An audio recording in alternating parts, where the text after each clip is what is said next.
നമസ്കാരം. ഉത്തരം കിട്ടാത്ത ചോദ്യങ്ങൾ പോലെയാണ് പല കുറ്റകൃത്യങ്ങളും. കോട്ടയത്ത് ദുരൂഹ സാഹചര്യത്തിൽ മരണമടഞ്ഞത് +1 വിദ്യാർത്ഥിനി. വയനാട്ടിൽ കൊല്ലപ്പെട്ടത് ആദിവാസി യുവതി. കാഴ്ചകൾ കാണാം. കുറ്റകൃത്യങ്ങളെ പ്രേക്ഷകരുടെ നീതിബോധത്തിന് വിട്ടുകൊണ്ട് വിശദമായ റിപ്പോർട്ടുകളിലേക്ക്. 1-2 ദിവസമല്ല, 2 വർഷം പഴക്കമുള്ള 100 കിലോ ഇറച്ചിയും മത്സ്യവുമാണ് കൊച്ചിയിൽ പിടികൂടിയത്. മഹാരാഷ്ട്രയിൽ നിന്ന് ട്രെയിനിൽ കൊണ്ടുവരുമ്പോഴാണ് പഴകിയ മാംസം പിടിച്ചെടുത്തത്. ഹോട്ടലുകളിലും മറ്റും ഭക്ഷണത്തിന് ഓർഡർ ചെയ്യുമ്പോൾ ഒന്ന് ശ്രദ്ധിക്കണമെന്ന ഓർമ്മപ്പെടുത്തലോടെ കൊച്ചി ബ്യൂറോയുടെ റിപ്പോർട്ടിലേക്ക്. മഹാരാഷ്ട്രയിൽ നിന്ന് ട്രെയിൻ മാർഗം കേരളത്തിൽ വിതരണം ചെയ്യാൻ കൊണ്ടുവന്ന മത്സ്യവും മാംസവുമാണ് കൊച്ചി സൗത്ത് റെയിൽവേ സ്റ്റേഷനിൽ പിടികൂടിയത്. ചെമ്മീനും പന്നി താറാവ് എന്നിവയുടെ പഴകിയ മാംസവും 18 ബോക്സുകളിലായാണ് സൂക്ഷിച്ചിരുന്നത്. 50 കിലോ തൂക്കം വരുന്ന 2 ബോക്സുകളിലെ മത്സ്യവും മാംസവും 2 വർഷം പഴക്കമുള്ളതായിരുന്നു. ബെക്കോൺ എന്ന കമ്പനിയാണ് ഇത് പാക്കറ്റുകളിലാക്കി വിതരണത്തിന് കൊണ്ടുവന്നത്. തമിഴ്നാട് സ്വദേശിയായ ഒരാളെ ഭക്ഷ്യസുരക്ഷാ വിഭാഗം കസ്റ്റഡിയിലെടുത്തു. ഒറ്റ ബോക്സിൽ സൂക്ഷിച്ച പഴകിയ മത്സ്യവും മാംസവും പുറത്തെടുത്തപ്പോൾ ദുർഗന്ധം വമിച്ചു. ഭക്ഷ്യസുരക്ഷാ ഇൻ്റലിജൻസ് വിഭാഗം chief officer Abdul Majeed, railway food safety ഓഫീസറും ജോയിൻ്റായിട്ട് ഞങ്ങളുടെ ഫുഡ് സേഫ്റ്റി കമ്മീഷൻ അനുപമ മാഡത്തിൻ്റെ നിർദ്ദേശം അനുസരിച്ച് ജോയിൻ്റായിട്ട് പരിശോധന നടത്തിയതാണ്. അതിൽ ഡേറ്റ് കഴിഞ്ഞ സാധനങ്ങളാണ് അധികവും ഉള്ളത്. 2 ആഴ്ച മുമ്പ് കൊച്ചി കല്ലൂർ മാർക്കറ്റിൽ നിന്ന് പഴകിയ 300 കിലോ കോഴിയിറച്ചി അധികൃതർ പിടികൂടിയിരുന്നു. ഷവർമയ്ക്കായി നൽകിയ മാംസത്തിൻ്റെ ബാക്കി ഭാഗമായിരുന്നു പാക്കറ്റുകളിലാക്കി സൂക്ഷിച്ചിരുന്നത്. ഇതേസമയം തന്നെ തിരുവനന്തപുരത്തും പഴകിയ മാംസം പിടികൂടി. അധികൃതരുടെ ശ്രദ്ധയിൽപ്പെടാതെ ഇത്തരം മാംസങ്ങൾ മാർക്കറ്റുകളിൽ എത്തുന്നുണ്ടോ എന്ന ആശങ്ക ജനങ്ങൾക്കുണ്ട്. ക്യാമറാമാൻ ഇർഫാനോടൊപ്പം RK ജയപ്രകാശ്, കൊച്ചി. ചിൽഡ്രൻസ് ഹോമിൽ പീഡനശ്രമം സംബന്ധിച്ച് പെൺകുട്ടി സ്ഥാപനത്തിലെ ടെക്നീഷ്യനെതിരെ പരാതി നൽകി. സംഭവത്തിൽ സർക്കാർ സാമൂഹ്യനീതി ഡയറക്ടറോട് വിശദീകരണം ആവശ്യപ്പെട്ടു. സംസ്ഥാനത്ത് ജുവനൈൽ ഹോമുകളിൽ വനിതാ പോലീസുകാരെ സ്ഥിരം കൗൺസിലർമാരെയും നിയമിക്കുമെന്ന് മന്ത്രി മുനീർ പറഞ്ഞു. കോഴിക്കോട് ചിൽഡ്രൻസ് ഹോമിലെ അന്തേവാസിയായ പെൺകുട്ടി കഴിഞ്ഞ ദിവസമാണ് ഹോമിലെ ജീവനക്കാരൻ ലൈംഗികമായി പീഡിപ്പിക്കാൻ ശ്രമിച്ചുവെന്ന് പരാതി നൽകിയത്. ചൈൽഡ് വെൽഫെയർ കമ്മിറ്റിയുടെ സിറ്റിംഗിനിടെയാണ് പെൺകുട്ടി ഹോമിലെ ജീവനക്കാരനായ ടെക്നീഷ്യനെതിരെ പരാതി നൽകിയത്. പരാതിയുടെ അടിസ്ഥാനത്തിൽ ചേവായൂർ പോലീസ് കേസെടുത്തു. അതേസമയം സംഭവത്തിൽ സർക്കാരിനോട് സാമൂഹ്യനീതി വകുപ്പ് റിപ്പോർട്ട് ആവശ്യപ്പെട്ടു. റിപ്പോർട്ട് കിട്ടിയാലുടനെ നടപടിയെടുക്കുമെന്ന് മന്ത്രി MK മുനീർ പറഞ്ഞു. ഇന്നലെ തന്നെ ഞാൻ ഡയറക്ടറെ വിളിച്ചിട്ടുണ്ട്. ഡയറക്ടർ ഇന്റർഫിയർ ചെയ്യുന്നുണ്ട്. അത് പോലീസ് കേസെടുക്കുന്നതിന് വീട്ടിലെ നടപടികളായിട്ട് മുന്നോട്ട് പോകുന്നുണ്ട്. അതേസമയം കുറ്റാരോപിതനായ ഹോമിലെ ടെക്നീഷ്യൻ ഒളിവിലാണ്. പ്രതിക്കായി അന്വേഷണം പുരോഗമിക്കുകയാണ്. സംഭവത്തിൽ വനിതാ സെൽ SI പെൺകുട്ടിയിൽ നിന്ന് മൊഴിയെടുത്തിട്ടുണ്ട്. മൊഴിയുടെ അടിസ്ഥാനത്തിൽ SI അന്വേഷണം നടത്തി വരികയാണ്. കൂടാതെ ചൈൽഡ് വെൽഫെയർ കമ്മിറ്റിയോടും അന്വേഷണത്തിനായി നിർദ്ദേശിച്ചിട്ടുണ്ട്. തുടർന്ന് ചൈൽഡ് വെൽഫെയർ കമ്മിറ്റിയുടെ റിപ്പോർട്ടിന്റെ അടിസ്ഥാനത്തിൽ അന്വേഷണം വ്യാപിപ്പിക്കും. സമാനമായ സംഭവം സമീപകാലത്തും സംസ്ഥാനത്ത് പതിവാണ്. കുറച്ചു ദിവസങ്ങൾക്ക് മുമ്പ് കാക്കനാട് ജുവനൈൽ ഹോമിലെ 3 പെൺകുട്ടികൾ പീഡനശ്രമം ആരോപിച്ച് ഹോമിൽ നിന്ന് ചാടിപ്പോയിരുന്നു. News bureau, Kozhikode. Kakkanad children's ഹോമിൽ നിന്ന് 4 പെൺകുട്ടികൾ രക്ഷപ്പെടാൻ ശ്രമിച്ച സംഭവത്തിൽ സൂപ്രണ്ടിൽ നിന്ന് സംസ്ഥാന ശിശുക്ഷേമ സമിതി റിപ്പോർട്ട് തേടി. ചിൽഡ്രൻസ് ഹോമിലെ കൊടും പീഡനങ്ങളെ തുടർന്നാണ് രക്ഷപ്പെടാൻ ശ്രമിച്ചതെന്ന് പെൺകുട്ടികൾ വെളിപ്പെടുത്തിയിരുന്നു. സംഭവത്തെ സംബന്ധിച്ച് വിശദമായി പരിശോധിക്കുന്നതിനും സുരക്ഷ ശക്തമാക്കുന്നതിനുമായി ബുധനാഴ്ച ഉന്നതതല യോഗം ചേരും. കഴിഞ്ഞ ശനിയാഴ്ചയായിരുന്നു കാക്കനാട് ചിൽഡ്രൻസ് ഹോമിൽ നിന്ന് 4 പെൺകുട്ടികൾ രക്ഷപ്പെടാൻ ശ്രമിച്ചത്. ചിൽഡ്രൻസ് ഹോമിലെ ക്രൂര പീഡനങ്ങളെ തുടർന്നാണ് രക്ഷപ്പെടാൻ ശ്രമിച്ചതെന്നറിയിച്ച പെൺകുട്ടികൾ തിരിച്ച് ചിൽഡ്രൻസ് ഹോമിൽ പ്രവേശിപ്പിച്ചാൽ ആത്മഹത്യ ചെയ്യുമെന്ന് ഭീഷണി മുഴക്കിയിരുന്നു. സ്വവർഗരതിക്കായി നിർബന്ധിക്കുന്നതായും ഇത്തരത്തിൽ പീഡിപ്പിക്കപ്പെട്ടതായും പെൺകുട്ടികൾ വെളിപ്പെടുത്തി. വാർഡനടക്കമുള്ളവർ ചൂടുവെള്ളം ഉപയോഗിച്ച് പൊള്ളിച്ചതായും മർദ്ദിക്കാറുള്ളതായും പെൺകുട്ടികൾ പറഞ്ഞിരുന്നു. ഇക്കാര്യങ്ങൾ സാധൂകരിച്ച ശിശുക്ഷേമ സമിതി ചെയർപേഴ്സൺ പത്മജ സംഭവത്തെ ഗൗരവമായി കാണുമെന്നും റിപ്പോർട്ട് ആവശ്യപ്പെടുമെന്നും അറിയിച്ചിരുന്നു. ഇതേ തുടർന്നാണ് ചിൽഡ്രൻസ് ഹോം സൂപ്രണ്ട് ശിശുക്ഷേമ സമിതിക്ക് റിപ്പോർട്ട് സമർപ്പിക്കുന്നത്. സംഭവത്തെ സംബന്ധിച്ച് വിശദ പരിശോധന നടത്തുന്നതിനും കുട്ടികളുടെ പരാതി പരിഗണിക്കുന്നതിനും വേണ്ടി ബുധനാഴ്ച ഉന്നതതല യോഗം ചേരും. നേരത്തെ തൊട്ടരികിലെ ജുവനൈൽ ഹോമിൽ നിന്ന് 6 ആൺകുട്ടികൾ രക്ഷപ്പെട്ടിരുന്നു. ഇവരിൽ 2 പേരെ ഇനിയും പിടികൂടാനുണ്ടെന്നിരിക്കെയാണ് ചിൽഡ്രൻസ് ഹോമിൽ നിന്ന് പെൺകുട്ടികൾ രക്ഷപ്പെടാൻ ശ്രമം നടത്തിയത്. News bureau, Kochi. വയനാട് പുൽപ്പള്ളിയിൽ ആദിവാസി യുവതിയുടെ മൃതദേഹം കുഴിച്ചുമൂടപ്പെട്ട നിലയിൽ കണ്ടെത്തിയ സംഭവത്തിൽ പ്രതിയെന്ന് സംശയിക്കുന്ന യുവാവ് അറസ്റ്റിലായി. പുൽപ്പള്ളി സ്വദേശി ശ്രീജുവിനെ കണ്ണൂരിൽ നിന്ന് പോലീസ് പിടികൂടുകയായിരുന്നു. കഴിഞ്ഞ 3-ാം തീയതി മുതൽ കാണാതായ യുവതിയുടെ മൃതദേഹം കഴിഞ്ഞ ദിവസം പാക്കം വനത്തിൽ കുഴിച്ചിട്ട നിലയിൽ കണ്ടെത്തുകയായിരുന്നു. പുൽപ്പള്ളി പാക്കം നരിവയൽ കാട്ടുനായ്ക്ക് കോളനിയിലെ ബാലകൃഷ്ണന്റെ മകൾ അംബികയെയാണ് കാട്ടിനുള്ളിൽ കുഴിച്ചുമൂടപ്പെട്ട നിലയിൽ കഴിഞ്ഞ ദിവസം കണ്ടെത്തിയത്. കഴിഞ്ഞ 3-ാം തീയതി മുതൽ പെൺകുട്ടിയെ കാണാനില്ലെന്ന പരാതിയെ തുടർന്ന് പോലീസും ബന്ധുക്കളും തിരച്ചിൽ നടത്തിവരികയായിരുന്നു. അഴുകിയ നിലയിൽ കാണപ്പെട്ട മൃതദേഹത്തിന്റെ തലയിൽ മുറിവേറ്റിട്ടുണ്ട്. യുവതി പൂർണ്ണ ഗർഭിണിയായിരുന്നു. നേരത്തെ ഭർത്താവ് ഉപേക്ഷിച്ച അംബിക കോളനിക്ക് സമീപത്തെ മറ്റൊരു യുവാവുമായി പ്രണയത്തിലായിരുന്നു. ഇയാളെ കേന്ദ്രീകരിച്ചുള്ള അന്വേഷണമാണ് ഇപ്പോൾ നടക്കുന്നത്. ഇയാളെയും കഴിഞ്ഞ 3-ാം തീയതി മുതൽ കാണാതായിരുന്നു. കുഴി കണ്ടെത്തിയിട്ടുണ്ടെന്ന് ഇന്നലെ കുറച്ച് ആളുകൾ സംശയം പ്രകടിപ്പിച്ചിരുന്നു. പക്ഷേ ഈ കുട്ടിയെ കണ്ടെത്തിയെന്ന് പറഞ്ഞ കാരണം ആരും വലിയ കൊടുത്തില്ല, വേറെന്തോ ഇട്ടതായിരിക്കുന്ന രീതിയിൽ. പക്ഷേ കാട്ടുനായ്ക്കരുടെ നിർബന്ധം കാരണമാണ് ഞങ്ങൾ കുഴി തുറന്നതല്ലേ, ഫോറസ്റ്റുകാരുടെ സാന്നിധ്യത്തിൽ വെച്ച്. അതേസമയം വയനാട്ടിൽ സമാന സംഭവങ്ങൾ ആവർത്തിക്കുകയാണ്. മുൻകാലങ്ങളെ അപേക്ഷിച്ച് ആദിവാസി വിഭാഗങ്ങൾക്കിടയിൽ കൊലപാതകങ്ങളും മറ്റ് അക്രമ സംഭവങ്ങളും വർദ്ധിച്ചു വരുന്നതായി കണക്കുകൾ വ്യക്തമാക്കുന്നു. അമിത മദ്യപാനം മൂലമുണ്ടാകുന്ന അക്രമ സംഭവങ്ങളാണ് ഇതിൽ കൂടുതൽ. News bureau, Wayanad. പത്തനംതിട്ടയിൽ ജില്ലാ ടൂറിസം വികസനത്തിന്റെ മറവിൽ കോടികൾ പാഴാക്കുന്നു. വർഷങ്ങൾക്ക് മുമ്പ് DTPC തുടങ്ങിവെച്ച നിരവധി പദ്ധതികൾ പാതി വഴിയിൽ ഉപേക്ഷിച്ചു. പത്തനംതിട്ടയിലും തിരുവല്ലയിലും പാർക്ക് നിർമ്മാണത്തിനും ബോട്ട് സവാരി തുടങ്ങാനുമായി ചെലവഴിച്ചത് കോടികളാണ്. ലക്ഷക്കണക്കിന് രൂപ വില വരുന്ന ബോട്ടുകൾ പദ്ധതി പ്രദേശത്ത് തുരുമ്പെടുത്ത് നശിക്കുന്നു. വിവിധ പദ്ധതികൾക്കായി വാങ്ങിയ പൊന്നും വിലയുള്ള ഏക്കർ കണക്കിന് സ്ഥലവും ഉപയോഗശൂന്യമായി കിടക്കുകയാണ്.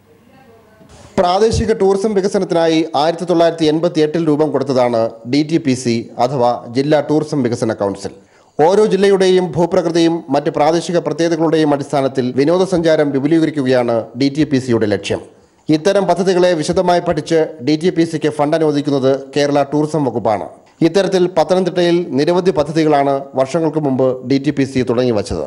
പാർക്ക് നിർമ്മാണത്തിനും ബോട്ട് സവാരിക്കുമായി തിരുവല്ലയിൽ DTPC കോടികൾ മുടക്കി വാങ്ങിയ സ്ഥലത്തിൻ്റെയും ബോട്ടുകളുടെയും കെട്ടിടങ്ങളുടെയും ഇപ്പോഴത്തെ അവസ്ഥയാണിത്.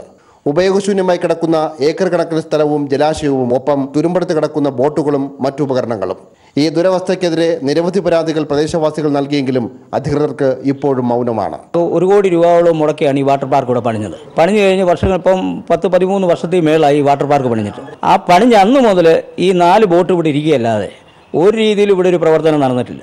സമാനമായ രീതിയിൽ 20 വർഷങ്ങൾക്ക് മുമ്പ് പത്തനംതിട്ട നഗരപ്രദേശത്ത് DTPC തുടങ്ങിവച്ച മറ്റൊരു പദ്ധതിയുടെ ദയനീയ കാഴ്ചയാണിത്.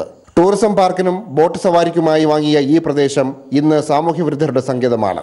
പത്തനംതിട്ട ജില്ലാ കളക്ടറായിരുന്ന വത്സലാകുമാരി സംസ്ഥാന ടൂറിസം വകുപ്പിന് വേണ്ടി അക്വയർ ചെയ്ത 5.5 ഏക്കർ നിലവും അതിനോടനുബന്ധിച്ച് നിർമ്മിച്ച ഒരു കുളവുമാണ് ഇന്ന് അനാഥമായിട്ട് ഈ കിടക്കുന്നത്. ഇന്ന് ഇത് കഞ്ചാവ് മാഫിയയുടെ കയ്യിലാണ് ഇന്ന് ഈ കുളവും പരിസരവും. ഇതിനുവേണ്ടി സംസ്ഥാന സർക്കാർ കോടിക്കണക്കിന് രൂപ ചിലവഴിച്ചുവെങ്കിലും ബോട്ട് സർവീസോ യാതൊന്നും തന്നെ ചെയ്തിട്ടില്ല.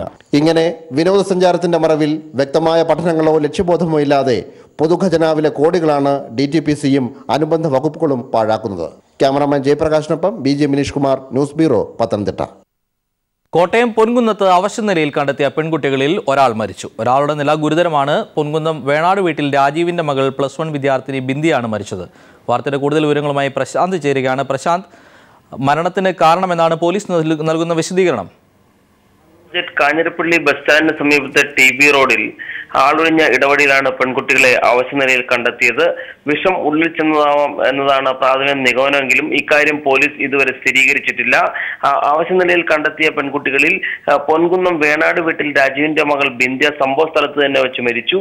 അവശനിലയിലായ കാഞ്ഞിരപ്പള്ളി പൂവപ്പള്ളി സ്വദേശിനിയായ പെൺകുട്ടി കാഞ്ഞിരപ്പള്ളിയിലെ സ്വകാര്യ ആശുപത്രിയിൽ അത്യാഹിത വിഭാഗത്തിലാണ്. ഈ കുട്ടിയുടെ നില അതീവ ഗുരുതരമാണെന്ന് ഡോക്ടർ അറിയിച്ചു. ഇന്ന് രാവിലെ വീട്ടിൽ നിന്ന് സ്കൂളിലേക്കാണെന്ന് പറഞ്ഞ് ഇറങ്ങിയ വിദ്യാർത്ഥിനികൾ സ്കൂളിൽ എത്തിയിരുന്നില്ല. ഈ വിവരം സ്കൂൾ അധികൃതർ കുട്ടികളുടെ രക്ഷിതാക്കളെ വിളിച്ചു പറഞ്ഞു. അതിനുശേഷം രക്ഷിതാക്കൾ സ്കൂളിലെത്തി കാര്യങ്ങൾ തിരക്കി. പിന്നീട് അധ്യാപകരും രക്ഷിതാക്കളും ചേർന്ന് പെൺകുട്ടികളെ അന്വേഷിച്ചു വരികയായിരുന്നു. വൈകിട്ട് പെൺകുട്ടികൾ എത്തിയില്ലെങ്കിൽ പോലീസിൽ അറിയിക്കാനായിരുന്നു തീരുമാനിച്ചിരുന്നത്. അതിനിടയിലാണ് ഇരുവരെയും അവശനിലയിൽ കാഞ്ഞിരപ്പള്ളി ബസ് സ്റ്റാൻഡ് പരിസരത്തെ ഇടവഴിയിൽ കണ്ടെത്തിയത്. ഈ കുട്ടികളെ അവശനിലയിൽ ഇവിടെ കണ്ടെത്തിയെങ്കിലും ഇവരെ ആശുപത്രിയിൽ എത്തിക്കാൻ ആരും തന്നെ തയ്യാറായിരുന്നില്ല എന്ന ആക്ഷേപമുണ്ട്.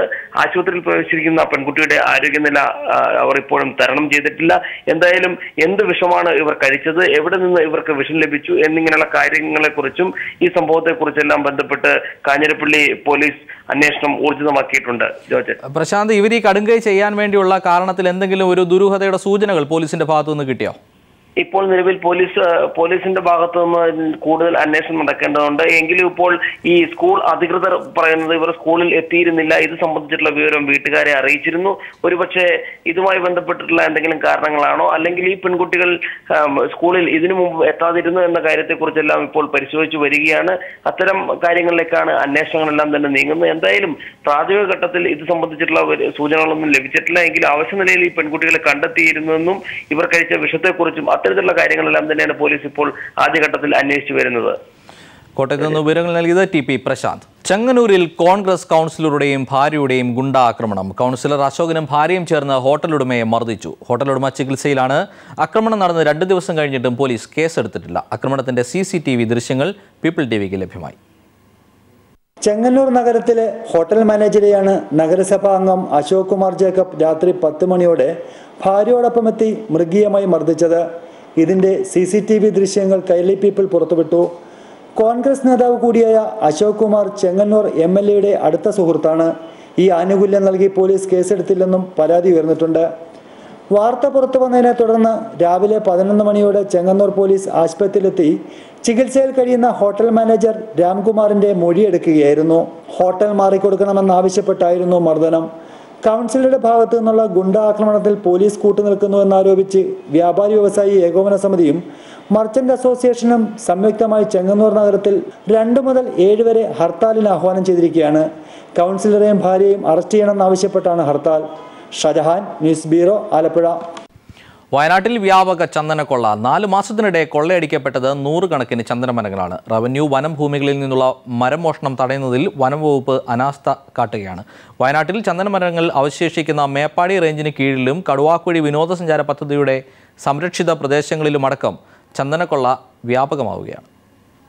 വയനാട്ടിൽ മേപ്പാടി കോട്ടപ്പടി വില്ലേജിലും നെല്ലാറച്ചാൽ, പുറ്റാട്, അമ്പലവയൽ, കടുവാക്കുഴി വിനോദസഞ്ചാര പദ്ധതിയുടെ സംരക്ഷിത പ്രദേശങ്ങളിലുമടക്കം 10ഓളം ഇടങ്ങളിൽ കഴിഞ്ഞ 4 മാസത്തിനിടെ 100 കണക്കിന് ചന്ദനമരങ്ങളാണ് കൊള്ളയടിക്കപ്പെട്ടത്. മേപ്പാടി റേഞ്ചിന് കീഴിലാണ് കൂടുതൽ മരങ്ങൾ നഷ്ടമായത്. ചെറുതും വലുതുമായ നിരവധി മരങ്ങളാണ് ദിവസവും പകൽ സമയങ്ങളിൽ പോലും ഇവിടെ നിന്ന് കടത്തിക്കൊണ്ടുപോകുന്നത്. രാത്രി സാധനം മുറിക്കുന്നു, ചെത്തി രാവിലെ കൊണ്ട് കൊടുക്കുന്നു. ഇപ്പം നിങ്ങൾ കാണുന്നത് ഇത്രയും സാധനങ്ങൾ ഇനി ഒരുപാട് സാധനങ്ങളുണ്ട്. ഒരടി കൂടുതലുള്ള സാധനങ്ങളെല്ലാം പോയിട്ടുണ്ട്. ഇനിയുള്ള ചെറിയ മരങ്ങൾ മാത്രമേ ഉള്ളൂ. കടുവാക്കുഴിയിലെ സംരക്ഷിത റവന്യൂ ഭൂമിയിൽ ഇനിയും 100 കണക്കിന് ചന്ദനമരങ്ങൾ അവശേഷിക്കുന്നുണ്ട്. വനഭൂമിയിൽ നിന്നുവരെ ചന്ദനമരങ്ങൾ വെട്ടിക്കൊണ്ടുപോകുന്നത് ഇവിടെ നിത്യസംഭവമായിരിക്കുമ്പോഴും ബന്ധപ്പെട്ടവർ യാതൊരു നടപടിയും ഇതുവരെ സ്വീകരിച്ചിട്ടില്ല. രാവിലെ ഒരു 8 മണി കഴിഞ്ഞു. അപ്പോൾ ഞാൻ ചോദിച്ചു, ഇത്ര അടുത്തുനിന്ന് ഈ മുറിച്ച് അതിൻ്റെ ദോഷം ഞമ്മക്കല്ലേ, നമ്മളോട് ചോദിക്കാതിനെ എന്നോട് പറഞ്ഞു നിങ്ങൾക്കൊരു ദോഷം പറ്റില്ല. ഞാൻ അവരോട് ചോദിച്ചിട്ടുണ്ട്, അവരോട് സമ്മതം മേടിച്ചതാണ്, നിങ്ങളൊന്നുകൊണ്ടും പേടിക്കാൻ നിങ്ങൾക്കൊരു കുഴപ്പം പറ്റില്ല. ആ പറഞ്ഞപ്പോൾ ഞാൻ നേരെ മഴയാണ്. യന്ത്രോപകരണങ്ങളുടെ സഹായത്തോടെയാണ് മരങ്ങൾ മിക്കതും മുറിച്ചു കടത്തുന്നത്. വനഭൂമിയിൽ നിന്ന് വിറക് ശേഖരിക്കാൻ എത്തുന്നവരെ പോലും സംശയത്തോടെ നിരീക്ഷിക്കുന്ന വനംവകുപ്പ് എന്നാൽ ഇക്കാര്യങ്ങളൊന്നും അറിഞ്ഞുമട്ടില്ല. അനൂപ് KR, വയനാട്. വെഞ്ഞാറമൂട് സ്വദേശി രവീന്ദ്രൻ ആത്മഹത്യ ചെയ്ത സംഭവത്തിൽ ബ്ലൂ ബ്ലാക്ക് മെയിലിംഗ് പ്രതികളായ ജയചന്ദ്രൻ, റുക്സാന ബിന്ദ്യാസ് എന്നിവരെ 4 ദിവസത്തേക്ക് പോലീസ് കസ്റ്റഡിയിൽ വിട്ടു. Nedumangad judicial first class magistrate കോടതിയുടേതാണ് തീരുമാനം. ഇതിനിടെ റുക്സാനയ്ക്കെതിരെ DCP നിശാന്തിനിക്ക് ഊമക്കത്തും ലഭിച്ചു. കേസിൽ പോലീസ് അന്വേഷണം തുടരുകയാണ്. രവീന്ദ്രന്റെ ആത്മഹത്യാ കേസിൽ 1-ാം പ്രതിയായ വിന്ധ്യാസിനെയും 2-ാം പ്രതിയായ റുക്സാനെയും 3-ാം പ്രതിയായ ജയചന്ദ്രനെയും Nedumangad judicial first class magistrate കോടതിയാണ് പോലീസ് കസ്റ്റഡിയിൽ വിട്ടത്. തെളിവെടുപ്പിനും ചോദ്യം ചെയ്യലിനുമായി കസ്റ്റഡിയിൽ വിട്ടുതരണമെന്ന പോലീസിന്റെ ആവശ്യം കോടതി അംഗീകരിക്കുകയായിരുന്നു. കൊല്ലത്തും കൊച്ചിയിലുമായാണ് തെളിവെടുപ്പ് നടത്തുക. 5 ദിവസത്തെ കസ്റ്റഡിയാണ് പോലീസ് ആവശ്യപ്പെട്ടിരുന്നത്. പ്രതികൾക്ക് പോലീസ് കസ്റ്റഡിയിൽ കടുത്ത പീഡനം ഏൽക്കേണ്ടി വന്നതിനാൽ കസ്റ്റഡി ദിവസം കുറയ്ക്കണമെന്ന പ്രതിഭാഗം ആവശ്യപ്പെട്ടെങ്കിലും കോടതി അംഗീകരിച്ചില്ല. 164 പ്രകാരം മൊഴി നൽകിയതിനാൽ കസ്റ്റഡി അനുവദിക്കരുതെന്നും പ്രതിഭാഗം വാദിച്ചു. 14-ന് ഉച്ചവരെയാണ് കസ്റ്റഡി കാലാവധി. ഉച്ചയ്ക്ക് 12 മണിക്ക് പ്രതികളെ ഹാജരാക്കാനും കോടതി നിർദ്ദേശം നൽകി. തെളിവെടുപ്പിനായി പ്രതികളെ നാളെ കൊല്ലത്തേക്ക് കൊണ്ടുപോകും. അതിനിടെ ബ്ലൂ ബ്ലാക്ക് മെയിലിംഗ് കേസ് പ്രതി റുക്സാനയ്ക്കെതിരെ കൊച്ചി DCP R നിശാന്തിനിയുടെ മേൽവിലാസത്തിൽ ഒരു ഊമക്കത്ത് ലഭിച്ചു. റുക്സാനയുടെ സാമ്പത്തിക ഇടപാടിനെക്കുറിച്ചാണ് കത്തിൽ പരാമർശം. റുക്സാനയുടെ അനധികൃത സ്വത്തെല്ലാം ബന്ധുക്കളുടെ പേരിലാണ് എന്ന് കത്തിൽ പറയുന്നു. അതേസമയം ബ്ലൂ ബ്ലാക്ക് മെയിലിംഗ് കേസിലെ പ്രതി സനലൻ അഭിഭാഷകനാണോ എന്ന് വ്യക്തമാക്കണമെന്ന് ബാർ കൌൺസിൽ ആവശ്യപ്പെട്ടു. ഇത് സംബന്ധിച്ച അന്വേഷണം വേണമെന്നാവശ്യപ്പെട്ട് സിറ്റി പോലീസ് കമ്മീഷണർക്കും ബാർ കൌൺസിൽ കത്തയച്ചു. ഇയാൾ അഭിഭാഷകനാണെന്ന് തെളിയിക്കുന്ന രേഖകൾ ബാർ കൌൺസിൽ ഇല്ല എന്ന് ചൂണ്ടിക്കാട്ടിയാണ് കത്ത്. 3 ദിവസത്തിനകം എൻറോൾമെന്റ് വിവരങ്ങൾ ഹാജരാക്കാൻ നേരത്തെ ബാർ കൌൺസിൽ നിർദ്ദേശിച്ചിരുന്നു. 1 മാസമായിട്ടും മറുപടി ലഭിക്കാത്തതിനെ തുടർന്നാണ് ബാർ കൌൺസിൽ പരാതി നൽകിയിരിക്കുന്നത്. News desk. ഗുരുവായൂർ അമ്പലത്തിൽ ഭക്തരെ മർദ്ദിച്ച സംഭവത്തിൽ മനുഷ്യാവകാശ കമ്മീഷൻ കേസെടുത്തു. DIG S ശ്രീജിത്തിനാണ് അന്വേഷണ ചുമതല. കണ്ടാലറിയാവുന്ന ജീവനക്കാർക്കെതിരെയാണ് കേസ് ചാർജ് ചെയ്തിരിക്കുന്നത്. കേസ് അന്വേഷിക്കുന്ന DIG S ശ്രീജിത്ത് തെളിവെടുപ്പ് ആരംഭിച്ചു. IPC 341, 323, 166 എന്നീ വകുപ്പുകൾ പ്രകാരമാണ് ഇപ്പോൾ കേസെടുത്തിട്ടുള്ളത്. DIG ക്യാമ്പ് ചെയ്യുന്ന ശ്രീവത്സം ഗസ്റ്റ് ഹൗസിൽ ഗുരുവായൂർ ACP അടക്കമുള്ളവർ തെളിവ് നൽകാനെത്തിയിരുന്നു.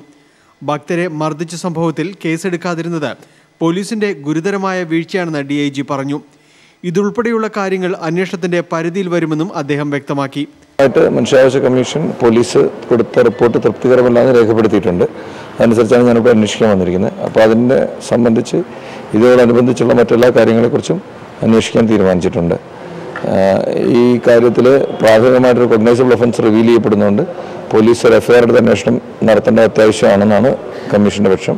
അതനുസരിച്ച് തന്നെ ഒരു കേസെടുത്ത് അന്വേഷിക്കാനുള്ള നിർദ്ദേശം കൊടുത്തിട്ടുണ്ട്. ദേവസ്വം ഉദ്യോഗസ്ഥരിൽ നിന്നും ക്ഷേത്ര ജീവനക്കാരിൽ നിന്നും മൊഴി രേഖപ്പെടുത്തും.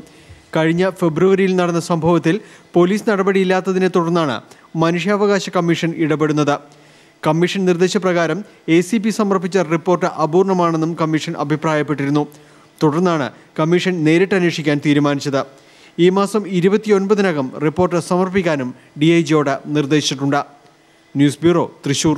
ജൈവവൈവിധ്യങ്ങളുടെ കലവറയായ പറവൂരിലെ ശാന്തിവനം ഇല്ലായ്മ ചെയ്യാൻ ഒരുങ്ങുകയാണ് KSAB. വഴിക്കുളങ്ങര ഹൈവേക്ക് സമീപമുള്ള ഈ ചെറുവനത്തിൽ 110 kV വൈദ്യുതി ലൈനിന്റെ ടവർ സ്ഥാപിക്കാനുള്ള നീക്കത്തിലാണ് KSAB. കൊച്ചി നഗരത്തിലെ വായു മലിനീകരണത്തെ തടയുന്നതിൽ വലിയ പങ്കാണ് ശാന്തിവനത്തിനുള്ളത്.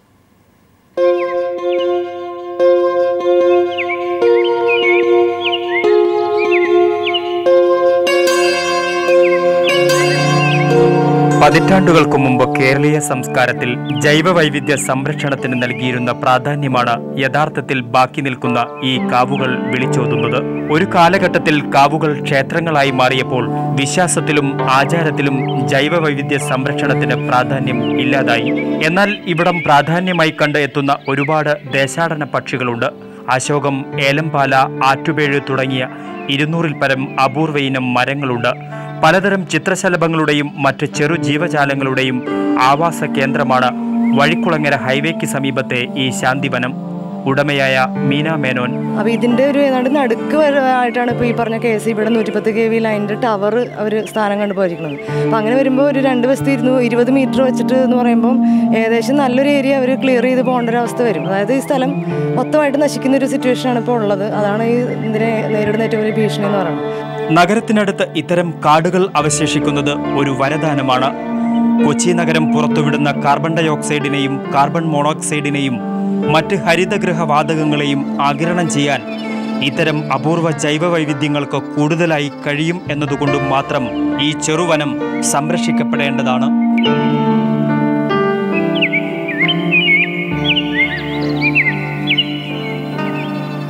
ശാന്തിവനത്തിൽ നിന്നും ക്യാമറാമാൻ KM രഞ്ജിത്തിനൊപ്പം RK ജയപ്രകാശ്.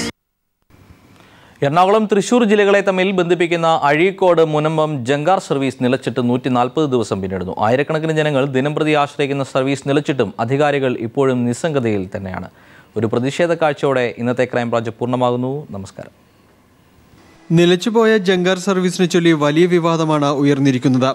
പലതവണയായി 1 കോടിയോളം രൂപയാണ് ജില്ലാ പഞ്ചായത്തിന്റെ നേതൃത്വത്തിൽ ജങ്കാറിന് അറ്റകുറ്റപ്പണി നടത്തിയത്. ഏറ്റവും ഒടുവിൽ കൊച്ചിൻ ഷിപ്പ്യാർഡിൽ 52 ലക്ഷം രൂപയാണ് ചെലവഴിച്ചത്.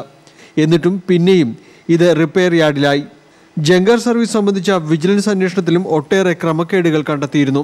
സർക്കാർ അടിയന്തരമായി ഈ വിഷയത്തിൽ ഇടപെടണമെന്ന് VS സുനിൽകുമാർ MLA ആവശ്യപ്പെട്ടു.